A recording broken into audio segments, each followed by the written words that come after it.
महाकाल का नाम लेकर मर्डर करने वाले क्रिमिनल की कहानी। मैं कातिल हूँ, मैं क्रिमिनल हूँ, मैं डॉन हूँ, मैं हत्यारा हूँ। मुझसे संपर्क करें। विज्ञापन निकालकर लोगों की मौत का ठेका लेने वाला ऐसा डॉन नहीं देखा होगा। भारत का शायद ये पहला इतना खतरनाक अपराधी है जिसका नाम सुनकर लोगों का गला सूख जाता है। माथे पर तिलक, आंखों में सोरमा, कंधे पर गमछा और अपराध से पहले महाकाल का नाम। दिखने में एकदम बाल ब्रह्मचारी जैसा, लेकिन ये जितना भोला लगता है इसकी हरकतें उतनी ही खूंखार और खतरनाक हैं।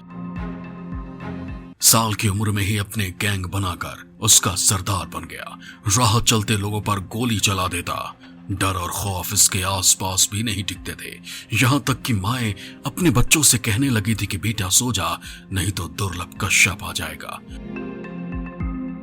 दुर्लभ गैंग के सभी सदस्य खुद को महादेव का सबसे बड़ा भक्त मानते हैं। आज भी उज्जैन में महाकाल मंदिर में मत्था टेकने के लिए पहुंचते रहते हैं। तमंचा लहराना और लोगों का मर्डर करना दुर्लभ गैंग के छोटे छोटे बच्चे अपनी शान समझने लगे थे। दुर्लभ कश्यप क्राइम की दुनिया का सबसे बड़ा बादशाह कैसे बना, इसकी कहानी भी बहुत हैरान करने वाली है। कहते हैं कि जब दुर्लभ कश्यप छोटा था तभी उसके पिता का निधन हो गया था। दुर्लभ की मां टीचर थी और वो उज्जैन में पढ़ाती थी। दुर्लभ 2016 में अपनी मां के साथ रहने उज्जैन आया था। वो पढ़ने में तेज था और अंग्रेजी फर्राटेदार बोलता था, लेकिन उसे पढ़ाई नहीं, जुल्म की दुनिया में दहशत कायम करनी थी। 2016 के मई महीने में उज्जैन में सिंहस्थ कुंभ लगा था। दुर्लभ यहां रात में घंटों घूमा करता था। इसके बाद वो सन्यासियों वाले कपड़े पहनने लगा। वो मां से खर्च के लिए पैसे लेता था और उसे गलत कामों में खर्च करने लगा। दोस्तों के साथ अफीम गांजा फूंकने लगा। खुद का एक गैंग बनाया। हत्या के मामले में जेल घूम कर भी आया और कब खतरनाक अपराधी बन गया इसे भी पता नहीं चला।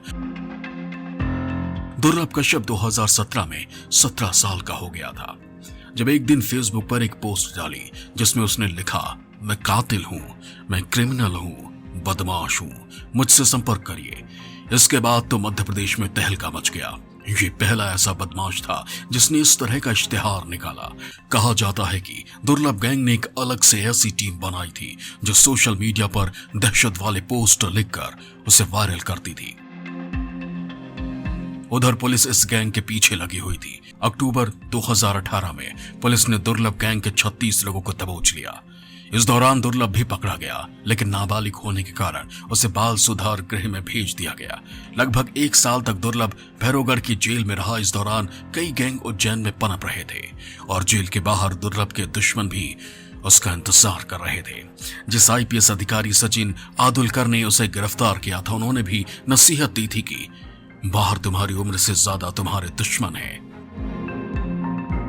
2020 में लॉकडाउन के कुछ दिन पहले ही दुर्लभ जमानत पर जेल से बाहर आ गया और अपनी मां पद्मा के साथ उज्जैन में रहने लगा। लेकिन अंदर का शैतान अभी मरा नहीं था। दुर्लभ उज्जैन और उसके आसपास के इलाकों का खुद को बादशाह समझता था। हर वक्त पास में गन होती थी और फिर वो अपनी पुरानी दुनिया में लौट आया। इसके बाद आती है 6 दिसंबर 2020 की वो रात जब सब कुछ बदल गया। आधी रात पार्टी करने के बाद करीब 1 बजे हिलावाड़ी इलाके में ये गैंग चाय पीने के लिए निकला। इस दौरान दूसरी गैंग का बदमाश शाहरुख भी अपने गैंग के साथ पहुंच गया। दोनों के बीच मारपीट शुरू हो गई। इसी बीच दुर्लभ अपनी कमर से तमंचा निकालकर शाहरुख के भाई पर फायर कर देता है। इसमें शाहरुख का भाई घायल हो गया। तभी दुर्लभ के साथी मौके से भाग गए। दुर्लभ अकेला पड़ चुका था। शाहरुख गैंग के बदमाशों ने उसे चारों तरफ से घेर लिया और चाकू से तब तक हमला करते रहे जब तक कि दुर्लभ की सांसें थम न गई। दुर्लभ कश्यप की मौत के बाद भी ऐसा दावा किया जाता है कि उज्जैन में एक ऐसा गैंग चल रहा है जो भगवान की तरह दुर्लभ को मानता है और सोशल मीडिया पर दुर्लभ को प्रमोट करते रहते हैं। National desk, news live, Bihar.